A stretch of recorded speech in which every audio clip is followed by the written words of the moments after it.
criação do cinema, a maneira de contar histórias mudou.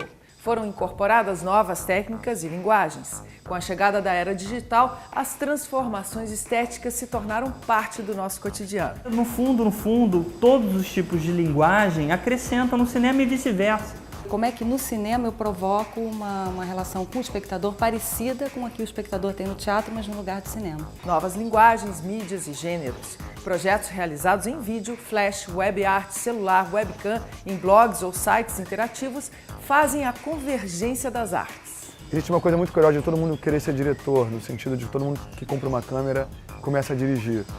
Eu acho isso muito bom, na verdade, eu acho isso muito legal porque você vai esticando a corda da linguagem. Fascinada pela luz e pelo movimento, as artes plásticas absorveram o poder do cinema de hipnotizar, emocionar e inspirar. Está chamando músicos, está chamando videoartistas, performers, artistas gráficos, escultores, e todos eles se complementam para criar essas peças únicas. Nesse caleidoscópio de imagens, o audiovisual atua como um instrumento de poesia, libertação e subversão, oferecendo novas possibilidades para a arte se reinventar e quebrar a fronteira do real e do subconsciente. A mistura tecnológica possibilita novas narrativas, reinventa os processos criativos e recicla formas de produzir. Na sua revista do cinema brasileiro.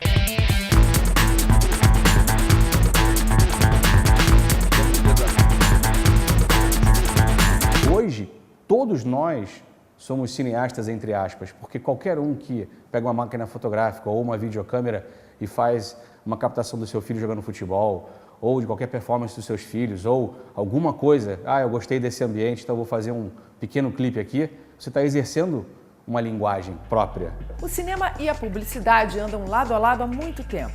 Muitos cineastas dirigiram comerciais e os publicitários, a cada dia que passa, se aproximam mais da linguagem cinematográfica.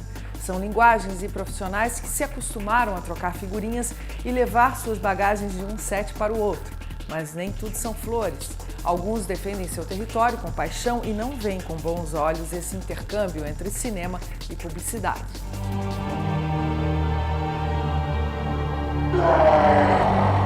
Qual a diferença de você fazer cinema e publicidade? Para começar, uma coisa não tem nada a ver com outra. Uma coisa você tem que contar uma história, um desejo no Brasil muito interno do diretor, um compromisso que você tem quase que com a obra, enquanto a publicidade você tem, na verdade, um produto a ser vendido, né? O cinema, a arte, né, o videoclipe, todos têm o mesmo objetivo. No final da história, todo mundo quer vender. Então, você depende um pouco de contador de histórias para você poder estabelecer esse critério para atingir aonde você quer chegar.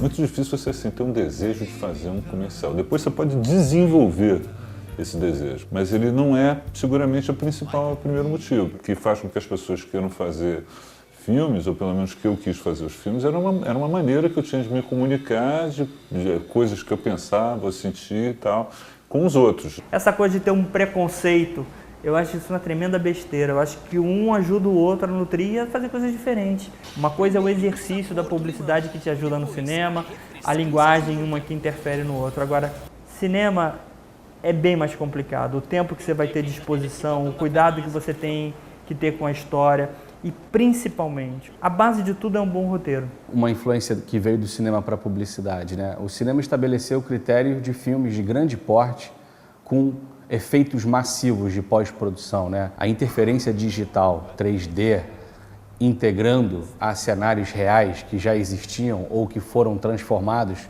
com outros elementos, né? Rapidamente a publicidade pegou isso também. A maior diferença que você continua tendo em relação à publicidade e essas outras mídias e tal, não sei o quê, está muito ligado ao tempo. Ou seja, a publicidade ela é para um break. Você não consegue fazer planos tão longos, entendeu? Mas um domingo no Rio é mais diferente ainda. Meus filmes mesmo, acho que são bem mais lentos que as minhas publicidades, né? Estou lançando Beira do Caminho, acho que esse ano ainda. Ele é um filme praticamente sem cortes, com planos longos, porque o texto pedia, o roteiro pedia. Esse despojamento que veio com a internet e em grande parte vem do cinema, ele foi sendo incorporado de alguma maneira na boa publicidade. A publicidade, ela tem dinheiro. Então isso faz uma diferença, te faz filmar o tempo inteiro. O diretor no Brasil, se ele não faz essas coisas, ele passa 4 anos sem filmar. Quando você está fazendo publicidade, principalmente, você acaba, de alguma forma, tendo contato com o set todo dia e, mais importante que isso, entendendo tudo que tem de novo no mercado. O que falta aos cineastas hoje é liberdade. O cinema brasileiro anda muito pragmático, muito programático. É uma verdadeira liberdade de invenção formal, assim, né? A estética brasileira, ela perdeu a sua personalidade. Na verdade, a estética brasileira já nem é brasileira, né?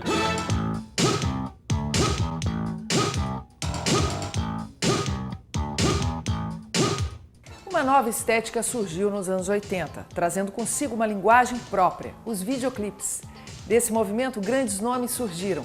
Para alguns diretores, foi um meio de desenvolver seu trabalho e se lançar no mercado. Em 82, no Circo Voador, que eu comecei a fazer alguns vídeos, pegar uma câmera e registrar o que estava acontecendo ali. Roberto Berliner tem no currículo vários videoclipes premiados, de artistas como Paralamas do Sucesso, Skank, Lenine e Ney Matogrosso. Bruno Mortinho é um diretor da nova geração que vem dando o que falar. O que vale para mim é a criatividade, seja uma banda nova ou uma banda antiga. E a galera do site Clipestesia colocou na web um blog direcionado para o estudo do videoclipe. Hoje em dia, a gente tem, numa mesma edição, matérias com uma veia acadêmica bem forte, bem reflexivo, e matérias menos reflexivas, mais descritivas, que, digamos assim, servem mais ao entretenimento. Né?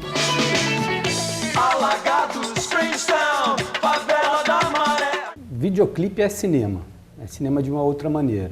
O que acontece é que, como o tempo é reduzido, criou-se essa necessidade de fazer cortes mais rápidos, uma mensagem mais telegráfica, em geral acompanhando o ritmo da música. O que acontecia muito no cinema é que a montagem do cinema era feita e a música era colocada depois. É assim mais ou menos até hoje. No videoclipe é ao contrário, né? Você tem uma música e a montagem é toda feita em cima dessa música.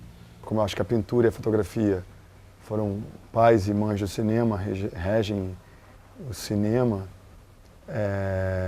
eu acho que o cinema rege o clipe. A partir do momento que ele se tornou um objeto autônomo, que ele se tornou um produto, não, isto não é cinema, isto não é documentário, isso não é propaganda de TV, isso é um videoclipe.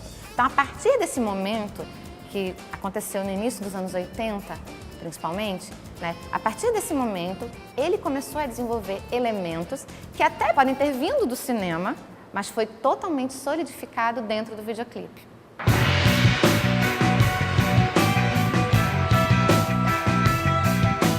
Eu não queria apresentar o músico através da imagem dele. Eu não queria apresentar a banda através dos músicos. Eu queria apresentar a banda através do que aquela música resultava em imagem. Acho que os videoclipes, eles sempre tentaram passar uma imagem do que significa aquele som ou do que significa aquela banda. Então, tentar vender aquela banda enquanto um nicho daquele tipo de som. Acontece que aquilo era uma coisa real, verdadeira. E nos anos 90, a indústria fonográfica cresceu muito, as vendas estouraram e o videoclipe passou a ter um compromisso com isso, com a venda. E aí isso mudou a linguagem do videoclipe, passou a ser uma peça de venda real. E aí se aproximou muito da propaganda. É uma estratégia que visa, obviamente, vender a imagem do artista, vender o disco, vender o single. Então, ele tem que ser pensado de forma estratégica para vender um produto.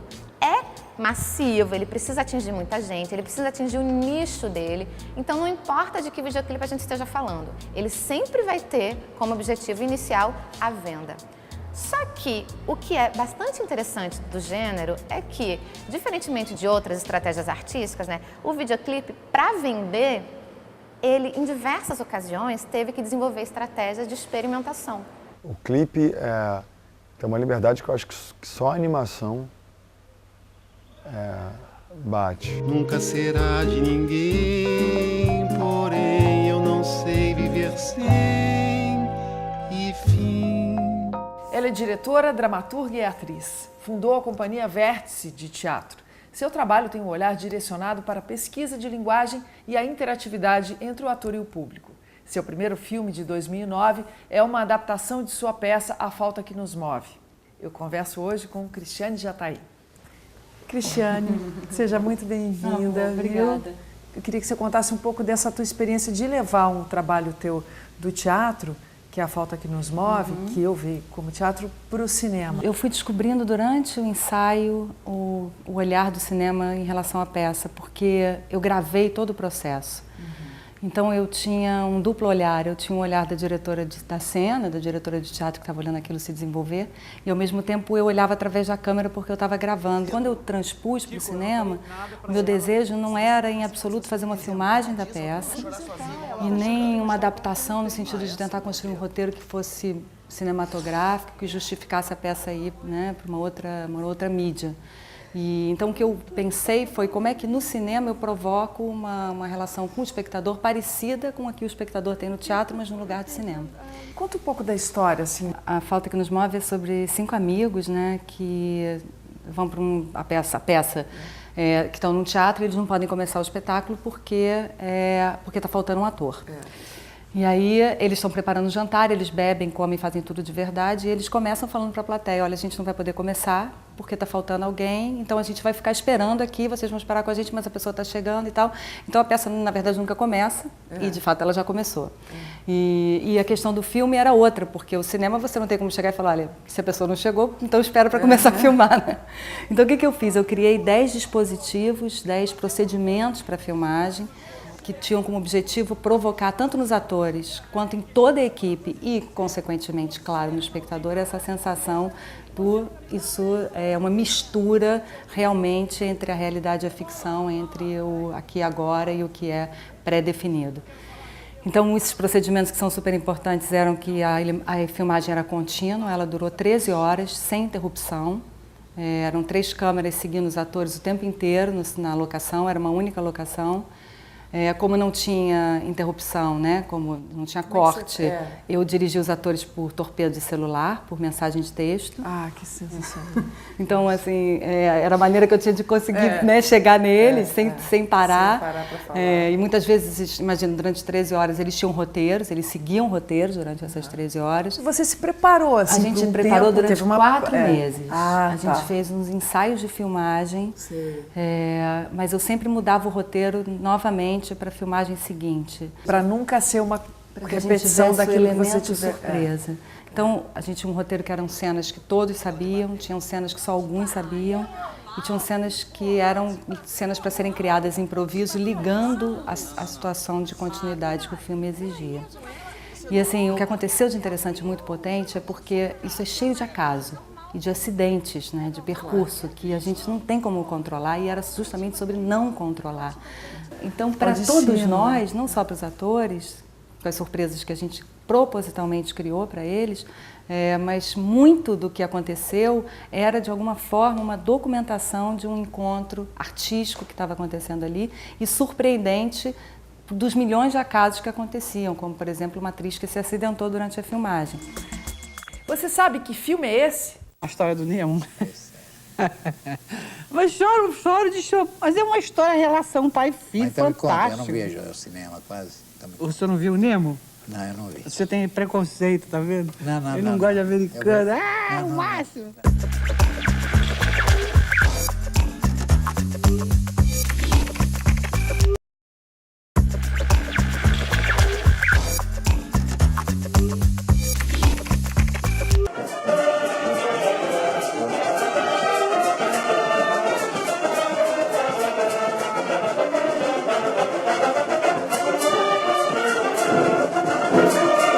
O universo da arte contemporânea incorporou outras linguagens e misturou tudo: dança, artes cênicas, música e cinema. Através de projetos e projeções inovadoras, a imagem em movimento se transformou em elemento cenográfico, completando a narrativa em teatros e performances. Instalações de vídeo criaram a chamada videoarte, que celebra o encontro da arte com a tecnologia. No Parque Lage, recentemente aconteceu o Festival de Cultura Contemporânea, com artistas do Brasil e do mundo expondo seus trabalhos. Esse evento é um compêndio das coisas que a Rojo faz desde 2001. A gente decidiu o ano passado, criar um evento que juntasse todas as disciplinas. Aí surgiu uma nova cultura contemporânea, que é basicamente juntar times de artistas que não se conhecem, de várias disciplinas, para criarem projetos em prazos muito curtos. A Rojo tentou, desde o começo, pegar esses artistas e tirar da zona do conforto deles, que é o estúdio deles, os projetos deles. E o melhor jeito era colocar com pessoas que não fossem na mesma mídia. Então a gente está chamando músicos, está chamando videoartistas, performers, artistas gráficos, escultores, e todos eles se complementam para criar essas peças únicas. Por meio dessa aproximação desses artistas entre eles, conseguir aproximar eles ao público, o público vê os artistas da cara, como eles trabalham, o que eles fazem, e desse jeito também o público que de repente acha que não entende essa arte contemporânea, essa criação, conseguir se aproximar por meio das pessoas que fazem essas obras, né?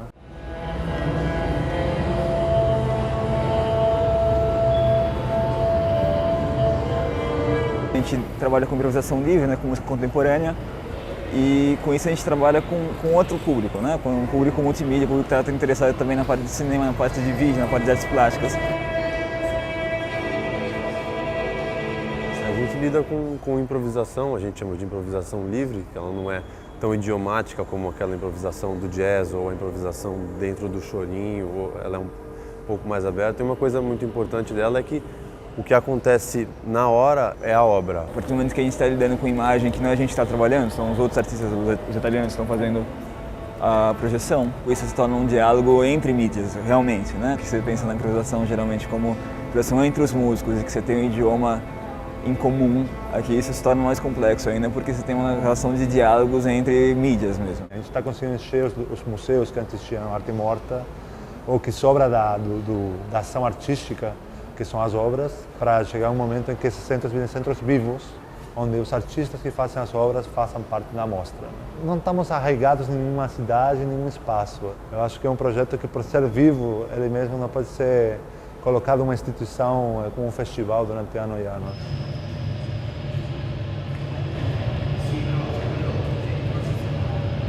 Eu acredito num cinema, e é o cinema que eu tenho vontade de ver e que eu tenho vontade de fazer, que ele traz o espectador para junto do filme, mas não no sentido de dar todos os elementos para ele, de conduzir, de que ele fique passivo ali, já vendo uma história totalmente delineada. Eu acho que é muito mais bonito quando você abre o espaço para que o universo do espectador entre, dialogue com o filme e que esse espectador tenha um filme próprio, que ele seja criador do filme em alguma instância.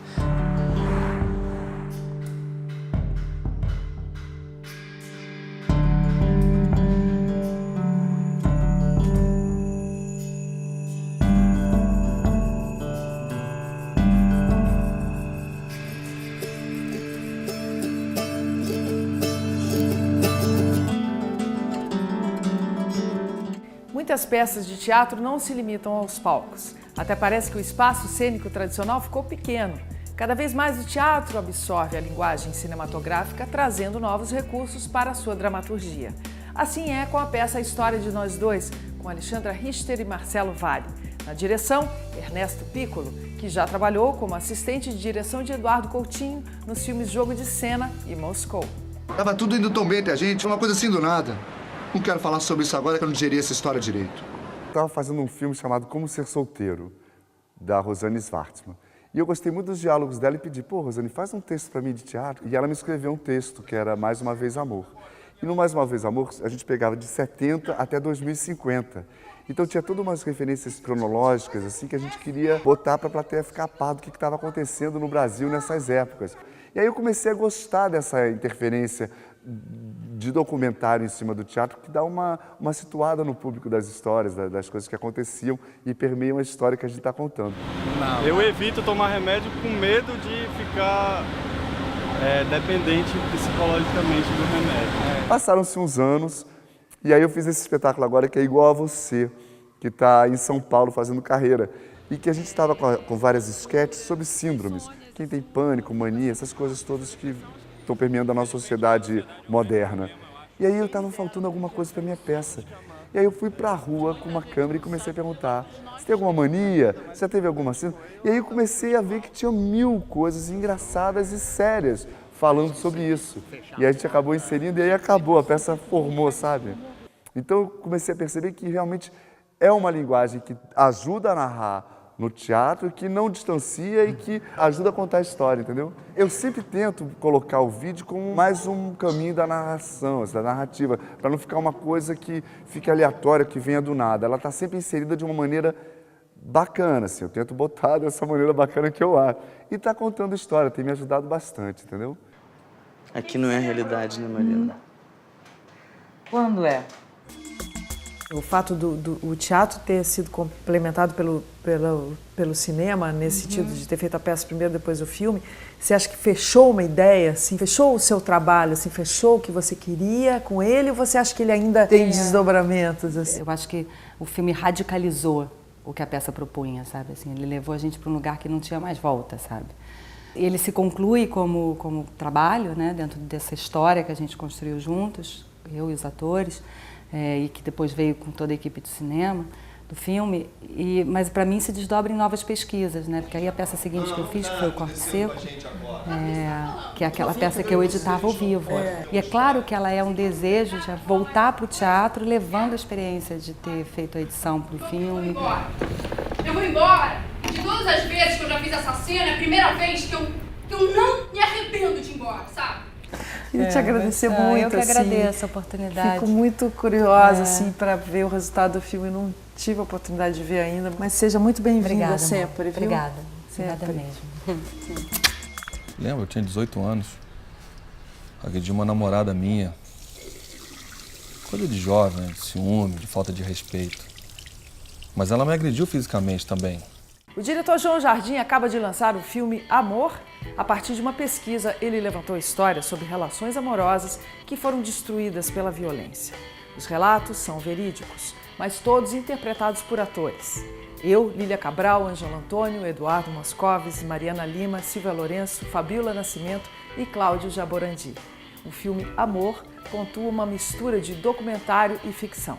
Foi um processo diferente de todos os outros assim que eu já tinha feito. É muito novo isso, essa proposta dele é muito interessante. No princípio eu não sabia realmente o que era, se era um documentário ficção, se era uma ficção. Eu comecei com a ideia de fazer um documentário sobre o assunto, entendeu? Mas a gente foi vendo que através da pesquisa, que as melhores histórias, a coisa mais original, mais subjetiva, mais emocionante até, vamos dizer assim, não poderia ser contada pelas próprias pessoas, entendeu? Porque aquilo criaria um estigma para ela. Eu joguei tudo pro alto. Você se apropriar de uma história de uma pessoa, de que está vivo esse negócio, sabe? Está em movimento. Então, em nenhum momento eu podia deixar de ficar atento para isso. A pessoa contava a história dela livremente e depois a gente mudava tudo para ninguém nunca saber quem ela é. E contava só no som, nem filmamos, nem gravamos, né? E a partir daí isso foi transcrito para o papel e do papel a gente fez um roteiro e ia fazer com atores, entendeu? E o mais louco é que eu queria transar com ela, mas ela não estava conseguindo transar comigo. Então isso me magoou tanto que eu levei uma pessoa para dentro da minha casa. A gente não teve nenhuma referência de depoimento da pessoa, ou ouvir, ou uma imagem, só o texto mesmo. Eram aquelas 20 folhas e agora brinca com isso aí, né? O elenco provoca o público o tempo todo, sabe? São pessoas que você já tem relação, algumas conhecidas, então você já gosta deles, sabe? Você já sabe como eles são, né? Por que esse reatar permanente de uma coisa que te traz infelicidade, que te traz angústia? Entrar nesses conflitos, nesses sentimentos, sabe, não é fácil.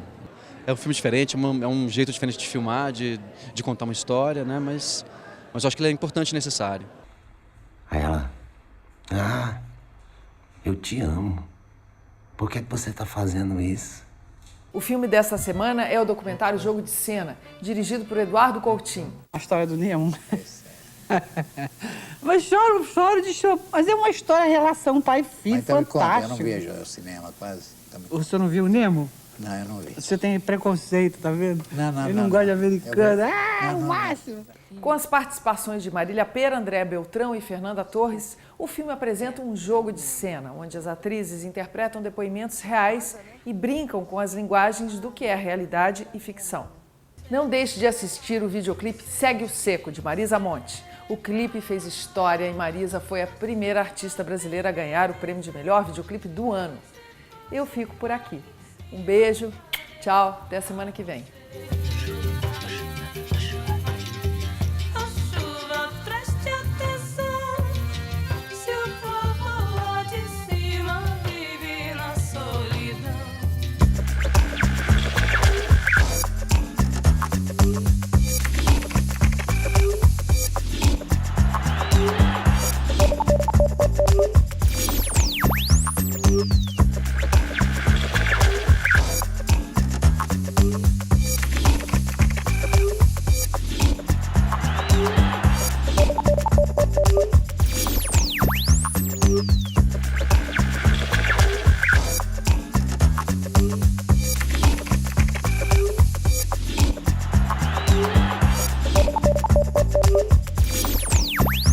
Música